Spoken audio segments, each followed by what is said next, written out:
Hello, welcome to CUTV. Today we're joined by Tim Farron, leader of the Liberal Democrat Party. Tim Farron, thanks for being here. You're very welcome, thanks for having us. Now, the Lib Dems had a surprise surge in the Witney by-election, but with Labour's continuing struggles and UKIP in disarray, why are the Lib Dems still at just 7% in the polls? That's 20 points behind Labour and just 1 point ahead of UKIP. So you said it was a surprising surge in Witney. It wasn't if you were there. And it wasn't a surprise if you've been following all the other electoral indicators, certainly since May. So every single week there are council by-elections in every part of the country. And the Liberal Democrats since May have gained 21 seats off other parties, Labour, Tories and UKIP. And no other political party, no other major party has gained a single seat in that time. So that tells you something's happening.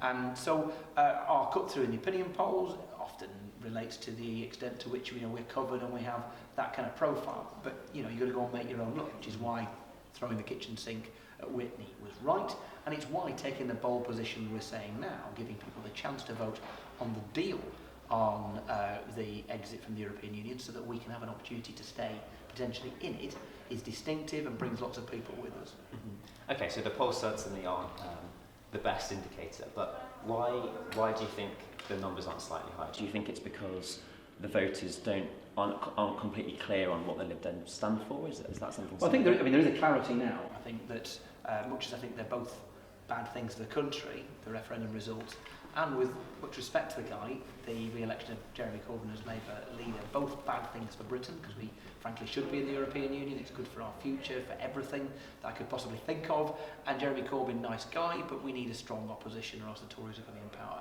for a generation or more. So that creation of space for the Liberal Democrats means there's real clarity with the party who are providing the real alternative to the Conservatives, because Labour clearly aren't doing that. And we're also the party that is very clear that Britain's future must be alongside our neighbours in Europe, at the very least being members of the single market. But I still argue, as I did on the 23rd of June, that Britain will be better as a full and leading member of the European Union. In one sense, there's never been a clearer message as to why a vote for the Liberal Democrats matters and carries weight. Okay, and so sort of related to that, there's been some suggestion about a progressive alliance between the Lib Dems, Labour, the Greens and maybe the SNP. I'd just like to get your thoughts on whether that appeals to you.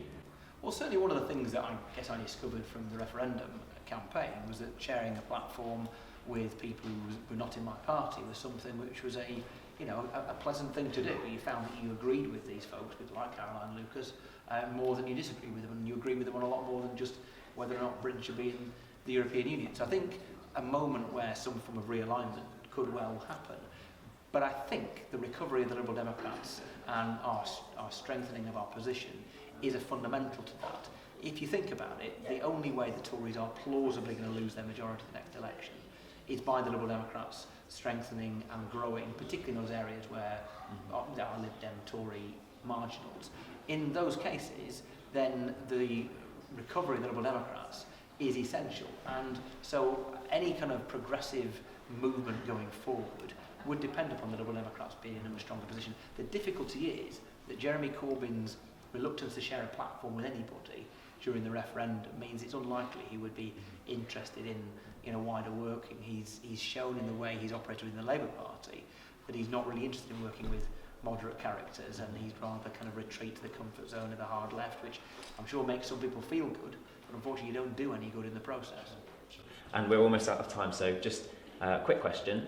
The government announced that they would be backing a third runway at Heathrow. I was just wondering, is that the right decision for the UK? No, I think it's the wrong decision for West London, the wrong decision for our environment, but what's the wrong decision if you believe that economic recovery should be built on a nationwide recovery? Any talk of Northern Powerhouse, Midland Engine or whatever nomenclature you want to put upon any investment outside of London and the South East, they clearly don't mean that. There were plenty of opportunities if there was evidence for greater runway capacity in the United Kingdom, plenty of evidence to back up developing additional space in Northern or Midland airports instead. And sadly, the Conservatives have chosen to break their election promise and to damage the interest of the people of West London in the process. Tim Farron, thank you very much. Thanks for having us.